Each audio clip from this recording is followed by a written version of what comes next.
മിശിഹായിൽ പ്രിയമുള്ള സഹോദരി സഹോദരന്മാരെ, പ്രിയമക്കളെ, ഈ പ്രഭാതത്തിൽ സങ്കീർത്തനം 18:28 നമുക്ക് ധ്യാനിക്കാം.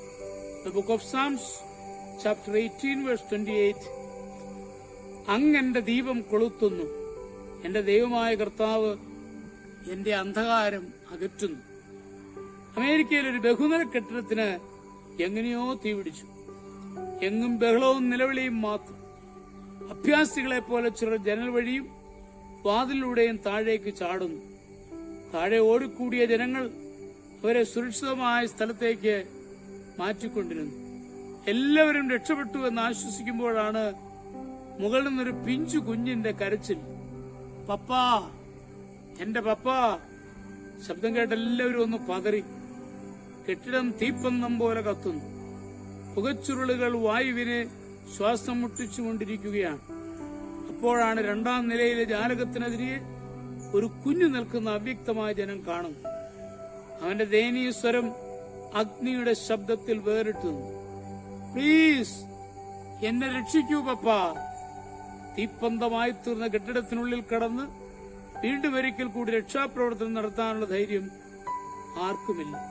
അതുകൊണ്ട് അവർ ഉത്കണ്ഠയോടെ മുകളിലേക്ക് ഉറ്റുനോക്കി നിന്നു. ഈ സമയം എവിടെ നിന്നോ അവന്റെ പപ്പ ഓടി വന്നു. മുകളിലേക്ക് തന്നെ നോക്കി അയാൾ ഉറക്കെ പറഞ്ഞു, ജിം, ധൈര്യമായിരിക്കും മോനെ, നിന്റെ പപ്പ താഴെയുണ്ട്. എനിക്ക് കാണാൻ പറ്റുന്നില്ലല്ലോ. അവൻ ഏങ്ങിക്കരയാൻ തുടങ്ങി. സാരമില്ല, എനിക്ക് നിന്നെ കാണാം, നീ ഇവിടേക്ക് ചാടിക്കൊള്ളൂ. എവിടേക്ക്? അവൻ ഉത്കണ്ഠയോടെ ചോദിച്ചു.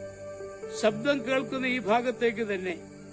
എന്റെ പപ്പായും നിന്നെ രക്ഷിക്കുവാൻ നമ്മുടെ ഈശോയും ഒപ്പം ഉണ്ട്. അതോടെ ബാലന് ധൈര്യമായി. അവൻ ധൈര്യപൂർവ്വം ചാടി അവന്റെ പപ്പായുടെ കരുത്തുറ്റ കരങ്ങളിൽ കർത്താവിനെ സംരക്ഷിച്ചു. അതെ, നിങ്ങൾ എങ്ങോട്ടാണ് പോകുന്നത് നിശ്ചയമില്ലെങ്കിൽ നിങ്ങളുടെ യാത്ര എവിടെയെങ്കിലും ചെന്ന് അവസാനിക്കും. ദൈവത്തിൽ മാത്രം ശ്രദ്ധ കേന്ദ്രീകരിച്ച് മുന്നോട്ടു പോകുവാൻ നമുക്ക് കഴിയട്ടെ.